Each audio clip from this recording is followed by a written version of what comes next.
Anand, you started talking about oil. But can you put crude oil in your car and expect it to run? Can you put petrol in a diesel car and expect it to run for long? What do you do with Tesla in a gas station? Think about it. So, are we asking the right questions? Are we using data to define solutions, or are we using data to just back us up, cover our backs? Are we using data to drive decisions, or are we just using data? So, if I looked at a glass of water, if somebody says, what am I going to talk about? They'll say, half full, half empty. I say, is the liquid in that even water? Are we asking more questions about the container or the contents? Start thinking differently. You already have data. Having a lot of data is no longer special. That doesn't make who you are. What do you do with it? Our presentation aims at asking some of these questions, proposing an approach. So let's jump right in. Basically, encouraging you to think differently.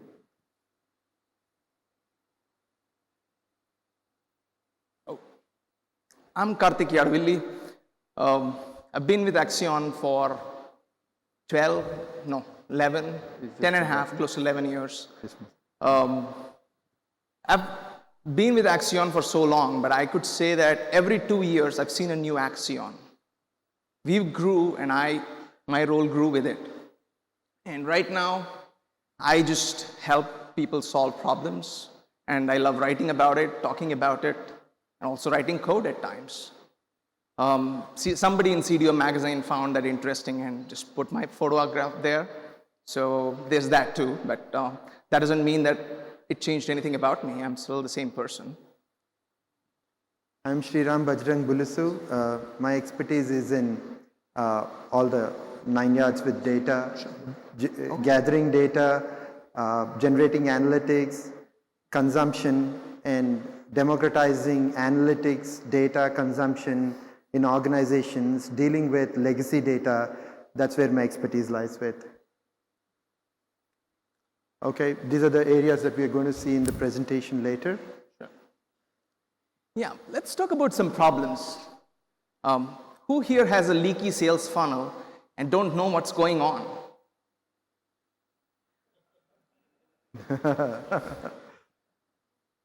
Who here doesn't know if marketing spend they have, is it moving the needle really? Or is it just spend? Who here has business who thinks IT doesn't know what they're doing? Who here has IT who thinks business asks change every day of the week? I mean, depends on which side of the bed they wake up. So business finally gives up, finds a third-party provider. People believe in the hype and open the package, and they found a lot of air and a few chips, like a bag of Lay's, right? Are these problems you have? Some more problems, basically similar and different as well. ERP is unable to deal with huge amounts of data, change. Some of the speakers before me talked about everyone wanting more and more features. The world moves forward, but it reminds us of the Big Bang Theory. It keeps on expanding. The expansion is also in terms of there being more capability. When there's more capability to use more amount of data, more number of features, segmenting customers and giving different features to different people, being able to release at different points of time, smaller changes and stuff, all this generates more data. And that creates complexity, that creates problems. Yeah, so all of these problems you think and say, hey, what's connecting all these things? Can you go to the next slide? These all have one thing in common. The gaps are not quite evident unless you're in a board meeting when somebody says, I have 500,000 customers. Somebody else in the group says, no, we only have 493,000 customers. Actually, both numbers may be right because they're defining customers differently, right?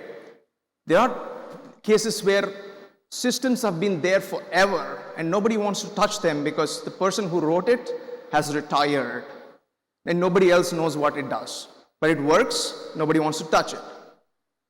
People have analytics that works till it doesn't. And they have more and more new systems added.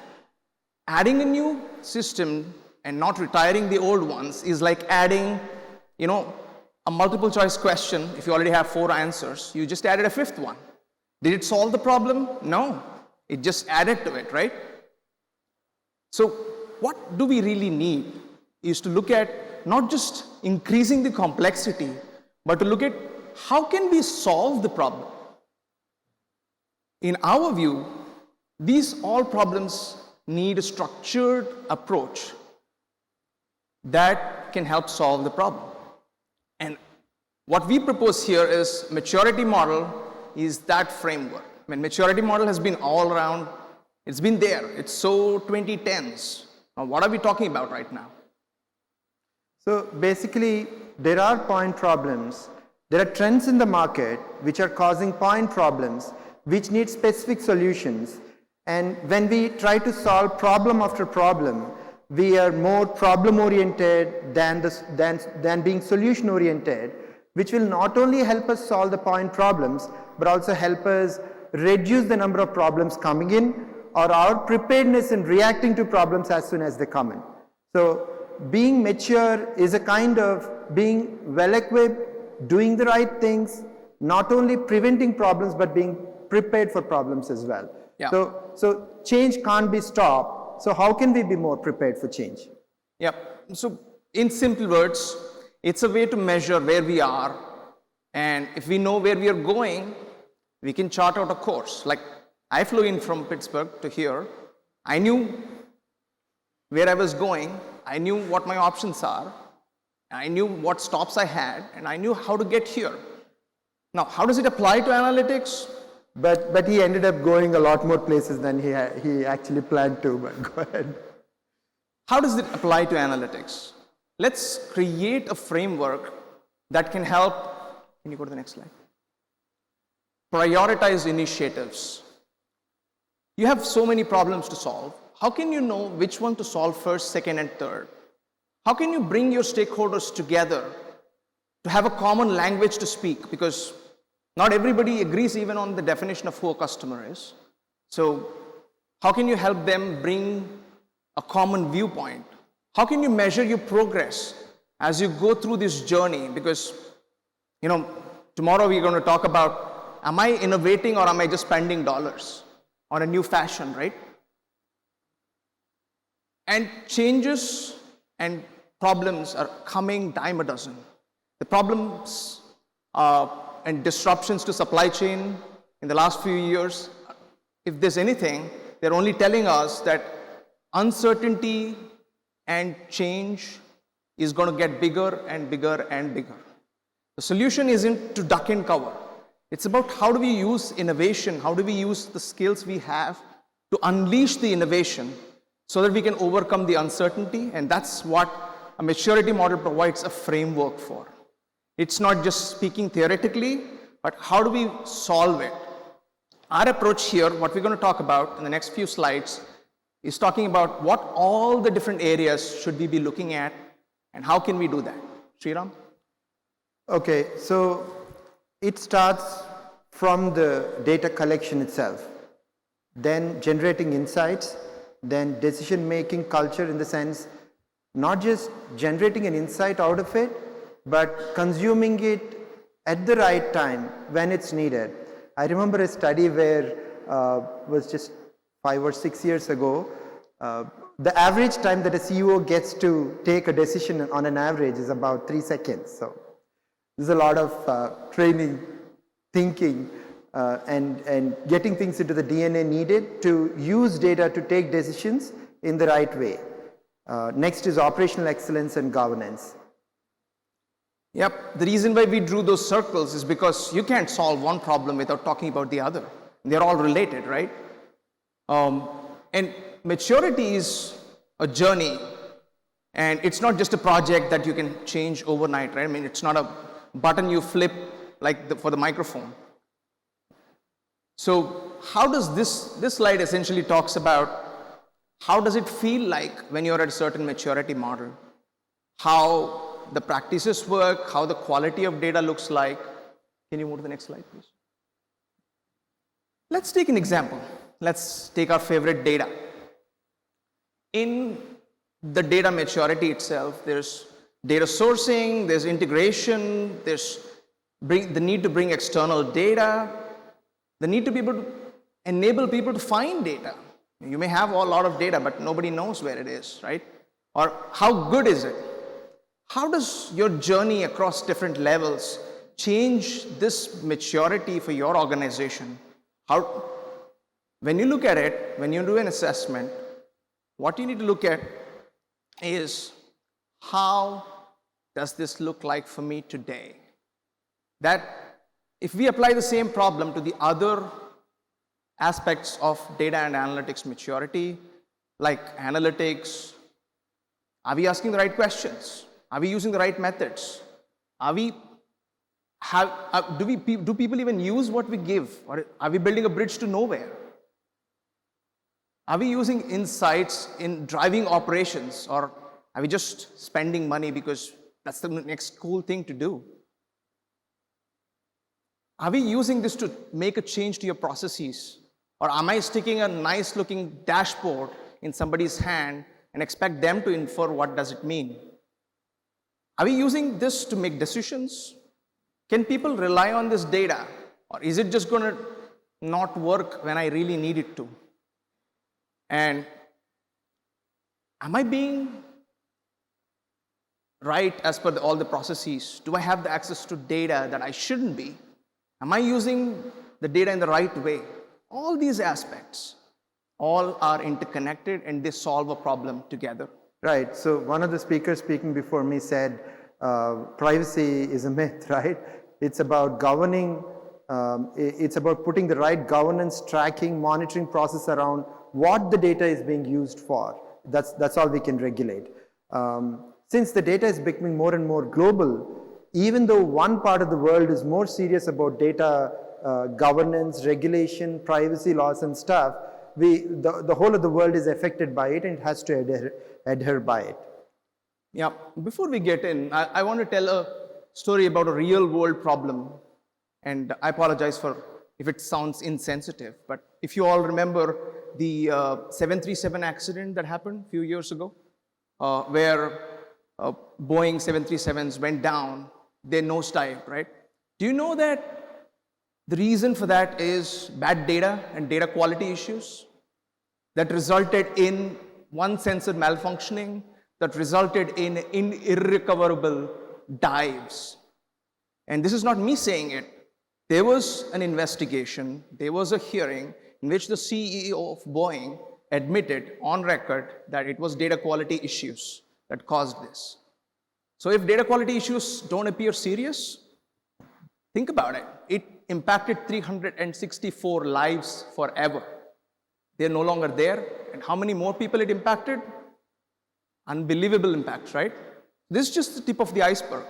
You look at problems all around us. Not every problem is as significant as this, but if we don't look at the problems seriously, if we let people assume that there is no problem to solve here, problems will surprise you. If you close your eyes and imagine, you drink milk and expect that nobody is looking at me, it's basically you not looking at anybody, right? The problem doesn't disappear because you're not looking at it. So in the interest of time, we just left with 6.5 minutes.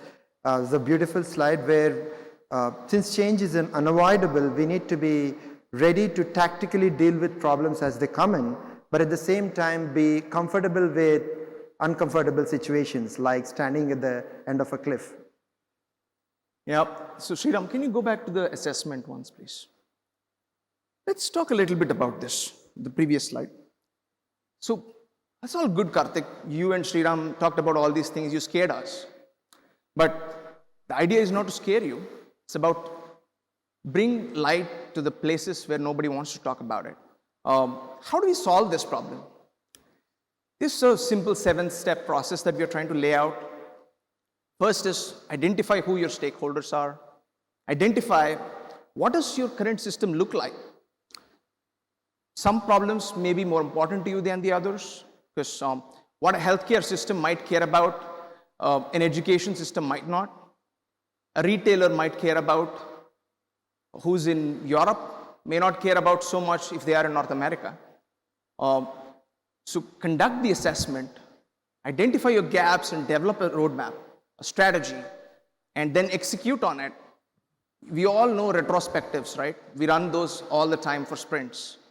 Do a retrospective, organization-wide, course correct, adapt. That's how you're going to get there. And then what we have in the last slide, I'm sorry, keep going ahead. Previous one, go forward.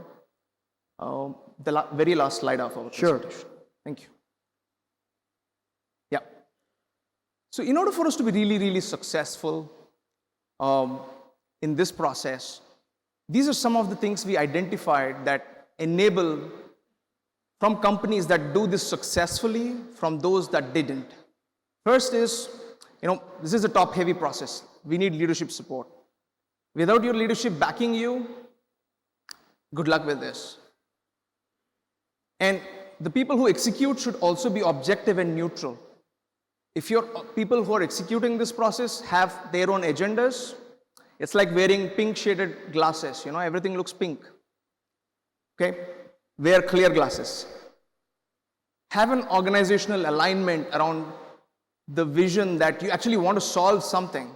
Don't just spend money because you want to do some assessment and then put it in a drawer. That's not going to change anything.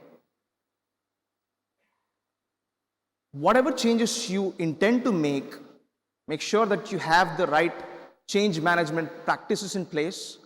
Otherwise, it's like building a bridge to nowhere. You've just built the bridge, but nobody's going to go on it, right? And look at what everybody else is doing in your industry and other industries too, because there are stereotypes of industries that people do. Like people say, oh, bias is real, bias is based on racial discrimination. But why is bias always associated with race? Why not immigration? See, I moved from India to US. I think immigration bias exists in auto insurance. I don't have auto insurance history in US. I had to shell out a lot of money. Break your stereotypes about what an industry can do. Go beyond what people think that the boundaries of the problem are. And only when you do this and be willing to learn can you change something. Otherwise, it's like riding a stationary bike. You go nowhere super fast. You've burned a lot of calories, which is good, right? At least for me, right? We want to leave 2.5 minutes for questions. Yep. Any questions? That's about it. Thank you all.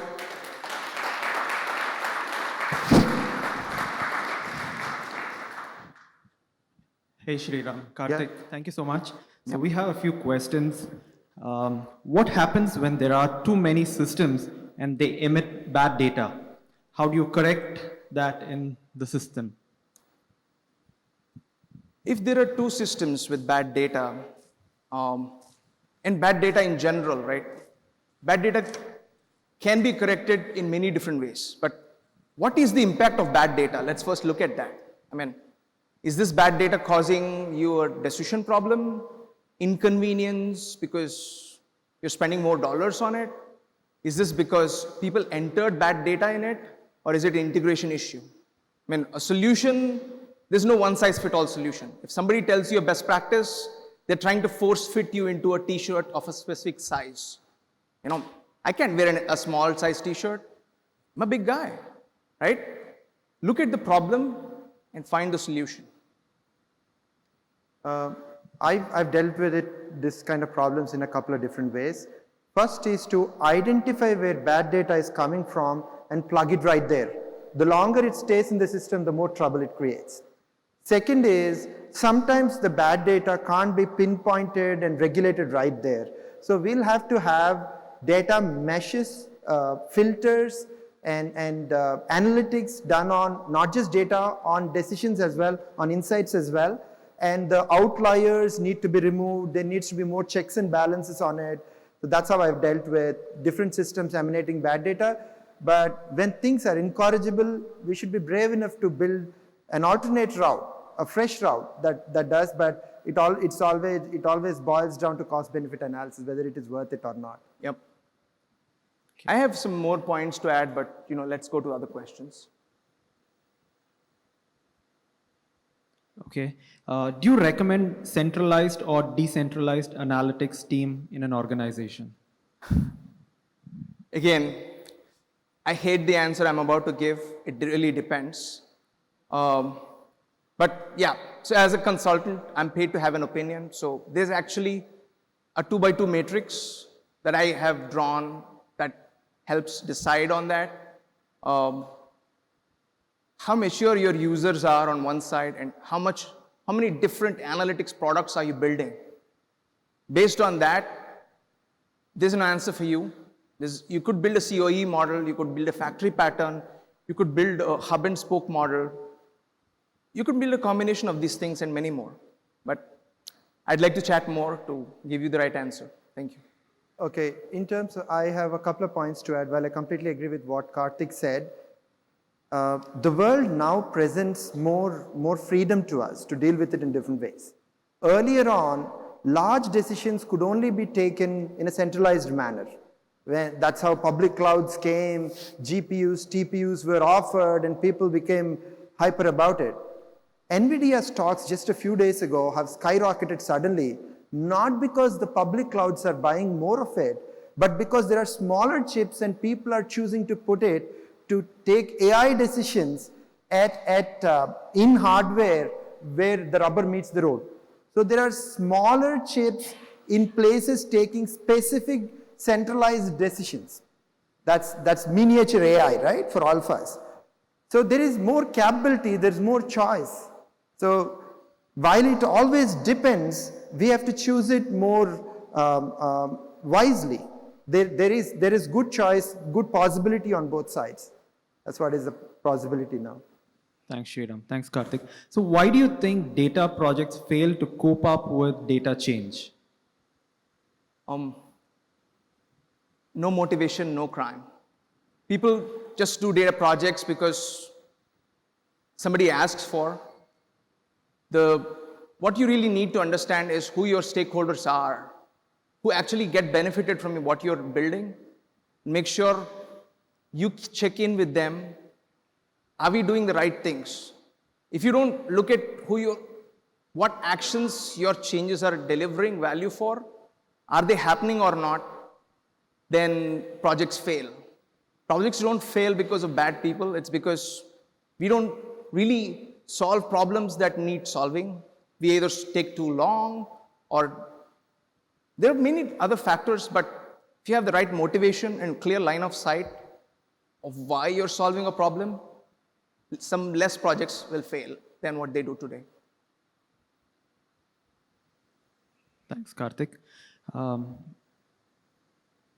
How do the different levels of maturity signify the approach to build data solutions? The different maturity levels represent the organizational maturity in both ability to build data solutions as well as consume data. So if your data is all scattered up and in silos and everybody has a shadow BI team, you're going to have a hard time agreeing to build a centralized solution for everybody. Because what you're trying to solve is both an organizational and a technology problem. Maturity level is not going to change that. It's about finding what levers are, what motivations people have, and solving to that motivations, as opposed to using the maturity levels to decide. However, Being at higher level of maturity makes it easier to do data projects. And like for example, if all you measure on your data jobs is whether an ETL job failed or succeeded, you're probably missing out on the fact that the job ran and wrote 0 records. Or better yet, it wrote records, but the real values that you wanted to look at, the dollar signs, didn't write any numbers on that one, just wrote empty records. You wrote 50,000 records, but the measures didn't change. If you don't measure the observability, you're going to have a lot of successful job runs with no value. I call this operation success, patient passed away, right? So this is a problem that will make it your life harder if you're doing reporting on top of it, right? So look at the right data operations if you want to do better reporting. You don't need ML ops before you have data ops sorted out. So those are all the kinds of things that maturity will help you lay out a roadmap for you. Which problem should I solve first, second, and third? So maturity, going up the maturity chain is an end in itself. Self-discovery of where we are as a company right now and trying to go to the higher level of maturity would by itself, by definition, I mean, we couldn't go through all the slides in detail. There are specific steps written down there. By going through those specific steps, the idea is that you will go towards making the right applications in the right way, which will create the maximum amount of business value with least cost. That's the idea. Sure. Thanks, Karteek. Thanks, Sriram. Probably the last one. What do you think is the accuracy rate of solution provided by data analytics system? Can you repeat that, please? What do you think is the rate, accuracy rate of solutions provided by data analytical system? So there are multiple answers to it. Just to give you an example, how do you define accuracy, right? So if I define accuracy, I take a 2-step decision system, right? Whether it is yes or no. If yes, do this. If no, do this. If that is my parameter for success, I'm going to be giving the right decision all the time. But if I have an AI system trying to recognize a person coming into a bank, actually developed an application like this in my previous job with an international bank. They had a corporate office and they wanted to recognize the high net worth individuals. They had about 200 of them. If anybody is coming into their main office, they wanted an alert. So if I'm recognizing the face of a person and saying if he is present in one of the 200 or not, I'm not sure if I'll be accurate or not. But is it worth doing it? Absolutely yes. There were millions of dollars spent just for that application. Yep. So they deal with this thing in 2 different ways. One is high accuracy, a number solution which can be a part of operations, which may not create a huge value, but will make operations smoother, which will be embedded in operations. And some other aspirational, great, predictive solution, which will be shown as a screen for an analyst suggesting to a customer. He'll have a choice whether to take this suggestion or not. So that's how companies deal with it. Sure. So you told your perspective, but is there any industry standard defined for the accuracy rate? I mean, from an accuracy standpoint, it really doesn't depend on a generic solution. It depends on the data domain. How many viewers your website had, you don't have to have precision, right? It has to be directionally accurate. But how much money do you have in the bank? Can it be directionally accurate? No, it has to be precise, right? It depends on which data domain you're looking at. Don't expect a one-size-fits-all solution. Each data domain has a different need for data accuracy. A mathematician's answer would be, don't draw an asymptote curve to data analytics accuracy because it never reaches infinity. Okay? You spend a lot of money, know when to stop refining data accuracy. Thanks, Karteek. Thanks, Sriram. I know there are some more questions, but feel free to respond. We'll address them on that. Yeah, we are right around here, so happy to answer. Thank you. Thank you.